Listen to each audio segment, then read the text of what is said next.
مس مچل ایک محنتی 5ویں جماعت کی استاد تھی۔ وہ ہر روز اپنی کلاس میں مسکراتے ہوئے داخل ہوتی اور اپنے اسٹوڈنٹس کو کہتی کہ تم سب لوگ مجھے بہت ہی زیادہ عزیز ہو اور پیارے ہو، لیکن طلبہ جانتے تھے کہ وہ دل سے ایسا نہیں کہتی، خاص طور پر ہنری کے بارے میں۔ ہنری دوسرے بچوں سے مختلف تھا۔ وہ ہمیشہ میلے کپڑے اور گندے جوتے پہنتا تھا۔ اس کی کالر پر دھبے ہوتے تھے۔ وہ کلاس میں بھی دھیان نہیں دیتا تھا اور کھڑکی سے باہر دیکھتا رہتا تھا۔ مس مچل کو ہنری کی عادتیں سخت ناپسند تھی۔ وقت کے ساتھ ساتھ وہ اس سے نفرت کرنے لگی، اس پر زیادہ سختی کرنے لگی۔ جیسے جیسے سال گزرا، ہنری کے نمبر گرنے لگے۔ نصف سال کے امتحانات میں ہنری بری طرح ناکام ہو گیا اور فیل ہو گیا۔ مس مچل نے غصے میں ہنری کے گھر والوں کو ایک سخت خط لکھا، جس میں اس کے کردار اور اس کی محنت اور اس کے رزلٹ پر تنقید کی گئی۔ یہ ان کے لیے سکون کا باعث تھا کہ انہوں نے اپنے جذبات کا اظہار کر دیا، لیکن اسکول کے اصول کے مطابق یہ رپورٹ ہیڈ ماسٹر کو دکھائی گئی۔ جب ہیڈ ماسٹر نے رپورٹ پڑھی تو پریشان ہو گئے۔ اس میں ہنری کے بارے میں ایک بھی مثبت بات نہیں لکھی گئی تھی۔ انہوں نے مس مچل کو دفتر میں بلایا اور کہا، مس مچل، آپ نے ہنری کے بارے میں کوئی اچھی بات کیوں نہیں لکھی؟ مس مچل نے جواب دیا، سر، میں نے صرف وہی لکھا جو حقیقت ہے، اس میں کوئی اچھی بات کہنے کو ہے ہی نہیں، تو میں لکھوں کیسے؟ ہیڈ ماسٹر نے سوچا اور کہا، ہنری کی پرانی رپورٹس میں مس مچل کے ڈیسک پر رکھ دی جائیں۔ اگلے دن مس مچل نے ان رپورٹس کو پڑھنا شروع کیا۔ تیسری جماعت کی رپورٹ میں لکھا تھا کہ ہنری ایک ذہین اور ہوشیار طالب علم تھا، لیکن چوتھی جماعت کی رپورٹ کے مطابق ان کی آنکھیں کھول دیں۔ اس میں لکھا تھا کہ ہنری کی ماں کو کینسر تھا، وہ آخری مراحل میں تھی۔ یہ بھی لکھا تھا کہ ہنری کی ماں اب اس دنیا میں نہیں رہی۔ اس کے ساتھ یہ ہدایت تھی کہ اس بچے کی زندگی میں روشنی کو بجھنے نہ دیں۔ یہ پڑھ کر مس مچل کی آنکھوں میں آنسو آ گئے۔ انہیں اپنی غلطی کا احساس ہوا اور ہنری کے لیے دل میں پھر سے نرمی آ گئی۔ اگلے دن وہ جب کلاس میں آئیں اور کہا، میں آپ سب سے بہت زیادہ محبت کرتی ہوں، تو ان کے الفاظ سچے تھے، خاص طور پر ہنری کے لیے۔ انہوں نے ہنری پر خاص توجہ دی، اسے پڑھائی میں مدد کی اور اس کی اچھے سے دیکھ بھال کی اور اسے ٹیوشن بھی دیے۔ سال کے اختتام پر ہنری نے امتحان میں سب کو حیران کر دیا اور اسکول میں پہلی پوزیشن حاصل کی۔ کئی سال بعد ہنری نے ایک خط بھیجا جس میں ہر کامیابی کے بعد اپنی استاد کا شکریہ ادا کیا۔ پھر ایک دن مس مچل کو ہنری کی شادی کا دعوت نامہ ملا، جس کے ساتھ ہوائی جہاز کا ٹکٹ بھی تھا۔ شادی کے دن ہنری نے مس مچل کو سب کے سامنے اپنی ماں کے طور پر متعارف کروایا۔ مس مچل کی آنکھوں میں آنسو تھے اور وہ خوشی سے ہنری کو گلے لگاتی رہی۔ یہ کہانی ہمیں سکھاتی ہے کہ کسی کے ظاہری رویے یا حالت پر فیصلہ نہیں کرنا چاہیے۔ محبت، ہمدردی اور شفقت سے زندگیوں کا بدلا جا سکتا ہے۔ استاد کے پاس یہ طاقت ہوتی ہے، وہ اپنے طالب علموں کو مستقل اور ان کے مستقبل کو روشن کر سکتے ہیں۔ مس مچل ایک محنتی 5ویں جماعت کی ٹیچر تھی۔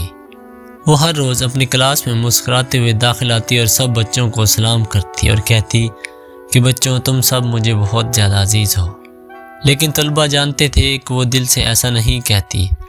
خاص طور پر ہنری کے بارے میں اس کا رویہ تھوڑا مختلف تھا۔ ہنری دوسرے بچوں سے بھی مختلف تھا۔ وہ ہمیشہ میلے کپڑے اور گندے جوتے پہنتا تھا۔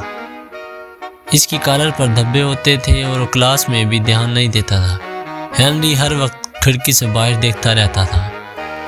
مس مچل کو ہنری کی عادتیں بہت سخت ناپسند تھیں۔ وقت کے ساتھ وہ اس سے نفرت کرنے لگی اور اس پر زیادہ سختی کرنے لگی۔ جیسے جیسے سال گزرا، ہنری کے نمبر بھی کم ہونے لگے۔ نصف سال کے امتحانات میں ہنری بری طرح ناکام رہا۔ مس مچل نے غصے میں ہنری کے گھر والوں کو ایک سخت خط لکھا، جس میں اس کے کردار اور محنت کی کمی پر تنقید کی۔ یہ ان کے لیے سکون کا باعث تھا کہ انہوں نے اپنے جذبات کا اظہار کر دیا، لیکن اسکول کے مطابق یہ رپورٹ ہیڈ ماسٹر کو دکھائی گئی۔ جب ہیڈ ماسٹر نے رپورٹ پڑھی تو پریشان ہو گئے۔ اس میں ہنری کے بارے میں ایک بھی مثبت بات نہیں لکھی گئی۔ انہوں نے مس مچل کو دفتر میں بلایا اور کہا، مس مچل، آپ نے ہنری کے بارے میں کوئی بھی اچھی بات نہیں لکھی۔ مس مچل نے جواب دیا، سر، میں نے صرف وہی لکھا جو حقیقت ہے۔ اس میں کوئی اچھی بات ہوتی تو میں لکھتی نا۔ ہیڈ ماسٹر نے کچھ سوچا اور کہا کہ ہنری کی پرانی رپورٹس مس مچل کے ڈیسک پر رکھ دی جائیں، اور مس مچل کو کہا کہ آپ اپنی پرانی رپورٹس پر دوبارہ ایک نظر غور کریں۔ اگلے دن مس مچل نے ان رپورٹس کو پڑھنا شروع کر دیا۔ تیسری جماعت میں ہنری کی رپورٹ کے مطابق لکھا تھا کہ ہنری ایک ذہین اور ہوشیار طالب علم تھا، لیکن چوتھی جماعت کی رپورٹ نے مس مچل کی آنکھیں کھول دی۔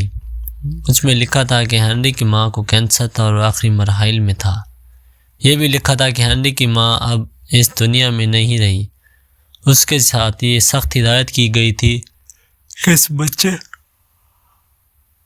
اس بچے کی زندگی میں روشنی کو بجھنے نہ دیں۔ یہ پڑھ کر مس مچل کی آنکھوں میں آنسو آ گئے اور انہیں اپنی غلطی کا احساس ہوا۔ ہنری کے لیے دل میں نرمی آ گئی۔ اگلے دن جب وہ کلاس میں آئی اور کہا، میں آپ سب سے بہت زیادہ خیال رکھتی ہوں، آپ سب لوگ بچے مجھے بہت عزیز ہو، تو ان کے الفاظ سچے تھے، خاص طور پر ہنری کے لیے۔ انہوں نے ہنری کی تعلیم پر خاص توجہ دی، اسے پڑھائی میں مدد دی اور اس کی اچھی دیکھ بھال کی اور ہر کام میں اس کو سمجھانے کی کوشش کی۔ سال کے اختتام پر ہنری نے سب کو حیران کر دیا اور پہلی پوزیشن حاصل کی۔ کئی سال بعد ہنری نے ایک خط بھیجا جس میں ہر کامیابی کے بعد اپنی استانی کا شکریہ ادا کیا اور پھر کہا، مس مچل کو شادی کا دعوت نامہ ملا جس کے ساتھ ہوائی جہاز کا ٹکٹ بھی تھا۔ مس مچل ایک محنتی 5ویں جماعت کی استاد تھی۔ وہ ہر روز اپنی کلاس میں مسکراتے ہوئے داخل ہوتی اور اپنے اسٹوڈنٹس کو کہتی کہ تم سب لوگ مجھے بہت ہی زیادہ عزیز ہو اور پیارے ہو، لیکن طلبہ جانتے تھے کہ وہ دل سے ایسا نہیں کہتی، خاص طور پر ہنری کے بارے میں۔ ہنری دوسرے بچوں سے مختلف تھا۔ وہ ہمیشہ میلے کپڑے اور گندے جوتے پہنتا تھا، اس کی کالر پر دھبے ہوتے تھے، وہ کلاس میں بھی دھیان نہیں دیتا تھا اور کھڑکی سے باہر دیکھتا رہتا تھا۔ مس مچل کو ہنری کی عادتیں سخت ناپسند تھیں۔ وقت کے